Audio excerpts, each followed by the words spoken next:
Okay, so this is actually a video that I've been wanting to do for a while, even before the current administration and everything that's been happening recently with the executive orders. I had a video in mind. And it was going to be called Why Elon Musk Hates ERG. Now, even more of a reason to do this video because I think that all of my reasons still stand on what I was going to say. And I think that it'll actually help to put a lot of us at ease. My name is Maceo. I go by the ERG Homegirl. I help companies all over the world when it comes to their ERG programs. I believe that ERGs can do so much for employees and for the business if they are set up properly. And I know that most companies right now do not have their ERG program set up properly. Recently, I've been asked a lot by family members, by friends, by people in the ERG space, by all types of people. Am I nervous right now with the current executive orders, current administration, and just like the feel towards anything DEI and therefore ERG related? I kind of addressed this in the video that I did before. I'm actually not worried about it. But in this video, when you understand why I think and essentially where ERGs come into place when it comes to why they were also roped into this, again, I think you'll be at ease, most of you anyway. There are a select group of folks within the ERG space that I'm worried for them. Nevertheless, let's get into it, all right? Ultimately, I feel like there are 3 reasons that it boils down to on why ERGs were removed at the federal level and also why Elon Musk, when he took Twitter and turned it into X, there was also a removal of their ERG program. Why was this? And it's so interesting that those 2 people in particular did that exact thing. Of all the companies that have ERG programs, keep in mind thousands of companies launched their ERG programs around 2020. Anyway, only 3 companies and 2 of them, the third one, that's an outlier. We can have a conversation on that another day. But 2 of them being Donald Trump and Elon Musk. Now, I'm just going to say I'm not approaching this video to bash anything or anyone or anyone's views. I am just saying what my theory is essentially on why they removed ERGs. That's really the purpose of this. And again, I think that you all will be able to use some of this language when it comes to advocating for your ERGs. Okay, 3 reasons I said why they were removed from the federal level and from Twitter, now known as X. Thing 1 that I've noticed, and I'll center really when it comes to Elon Musk in particular, when he took over Twitter, now known as X, one of the things that he is quoted saying is that he has, and this is a paraphrase, but he has a big dream essentially that he's trying to accomplish with X now. And he basically said, I want people who are willing to work long hours, who are able to put their blood, sweat, and tears into this project. If you're not that person, please leave. And I do get it. If I'm being honest, I get what he's saying. Even now, like running a business, I understand what it's like to say, I want people who are helping me to achieve this goal with no distraction. And let's be honest, that's not how most humans work in all reality. However, some humans do. Some humans love to pour everything into their work, and they're okay with doing that without all of the fluffy benefits and all of the cushy things that we want. The personalization essentially that we want, that's the people that Elon is looking to employ at his company, and that's his perspective. Like I said, I get it. So with that, then that would position anything extra, anything fluffy, anything as a pleasantry, essentially as not just disposable, but a distraction actually. And I hear a lot that a lot of folks will say, oh, yeah, my company is definitely business first over people first, which fair enough, it is a business. But even then, I don't think that most companies are at that extreme when it comes to business first. I don't think that most companies are saying we are willing to work people to the bone with minimal pleasantries. That's not where most companies are. Most companies really don't want that kind of beef with their employees, if we're being honest. So they're willing to have this kind of like give and take relationship. All that to say, Elon more so is looking for a specific type of person who is obsessed with work. And like I said, those people do exist and there's a place for them to go. That's what I've seen. And I've seen a lot of CEOs that are still heavy in that founder mindset where just in general what that means, like when you have this really ambitious goal and you're super entrepreneurial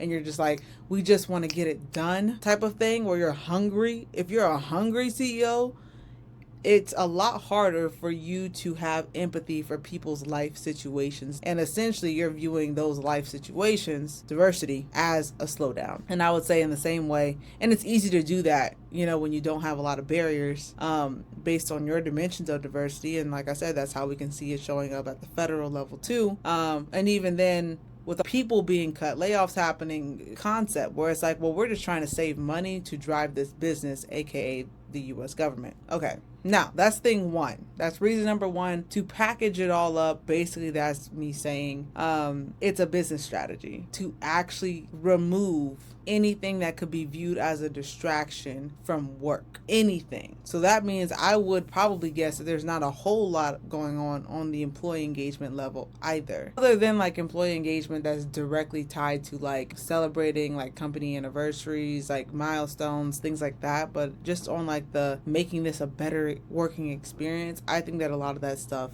gets cut when that's your business strategy. Like I said, most companies, that's not their business strategy because they're not that aggressive about the goal, so much so that they're willing to sacrifice people, treat them like robots to get there. Now is where we start to get a little bit spicy as we go into the number two reason. If I was to summarize it, I would probably say control, but let's just observe and understand the two situations that both Elon Musk and Donald Trump had in common. There was an existing establishment. They came in and took control of said establishment, and they wanted to become something else. Both of them had that in common. Now, if you were to do that, right now, if you were to go into an establishment and you said we wanted to pivot completely, if you took over a ship that was going in one direction and you said, okay, great, I'm the captain now, we're going in this direction, and all of the ship people are like, whoa, I don't really know if I want to go that direction, and you're like, well, I said so that's what we're gonna do. Here's the thing. If you have these groups of people together, you would be a little bit worried about those groups of people and if they're going to undermine your efforts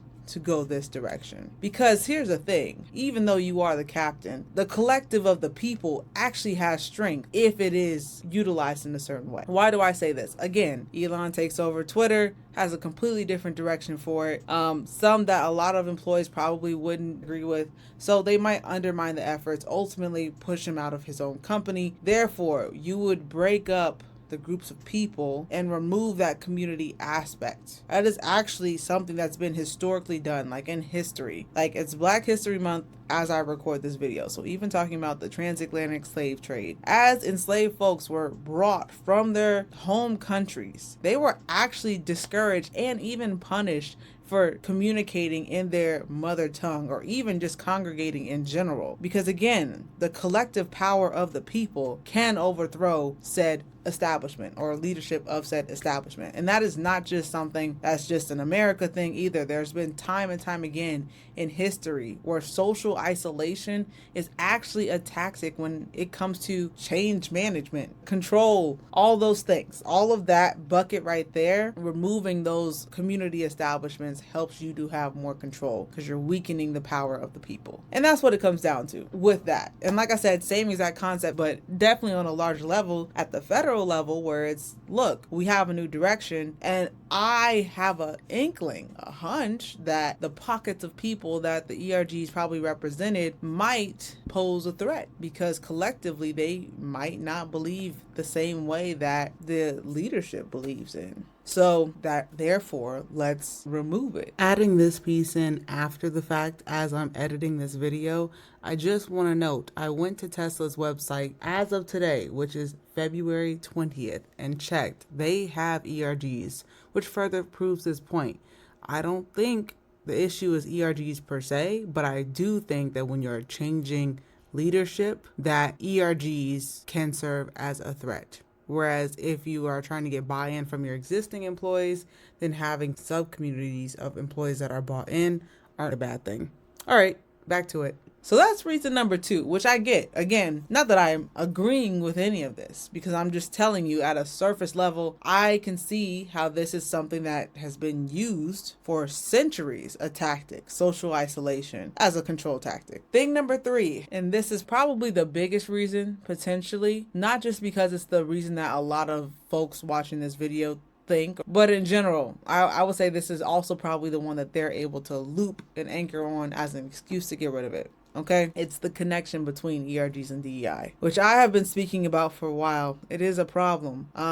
It's been a problem for some time. I'm not doing my full spiel right now, but just know, as I've said before, ERG members, ERG leaders are not DEI professionals. They are not qualified to consult the business, period. They are not. So therefore, we have seen a lot of misstep with ERGs working to benefit the business, really by making the business money via these niche groups in ways that they're not qualified to consult on. If I'm not a marketer, I shouldn't be consulting on best marketing practices. Really, most companies should be having a diversity marketer. Like, if you do want some diversity in your marketing, you need to consult with a diversity professional who specializes in marketing, not random employees that are from this background who are going to say whatever they feel passionate about. There's nothing wrong with that, but doesn't make it the right answer. And even then, to really bring this full circle, I would say advocacy, like even just skipping past all the fluff here. The push for ERGs and advocacy is a huge, huge problem. Let me say it like this. If you stand for something, if you believe in something, if you love something, there is also an equal opposite that people also believe in. So if you believe in something, even something that you view as a basic human right, basic decent human treatment, there are people who believe the other way, and they believe that it's right. When ERGs were set up and positioned as advocacy groups, advocacy for the employees and advocacy for people of underrepresented communities in general. Both of those are huge problems. Advocacy for employees, that's what a union does. So we can see how folks who really value business, why they would not be a big fan of having these like union-like groups within their organization that are told to advocate for change. Even then, when it comes to ERGs advocating for their community at large, so even just how this business supports their community, not just as employees, but like community in the entire world. That's also a problem, and actually probably the biggest thing that folks are latching on to right now, where ultimately if an ERG is saying you need to advocate for the rights of our people as a company, what are you all going to do about it? You all need to participate in this survey. You need to participate in these best practices that's told by this group of consultants. You need to participate in this parade.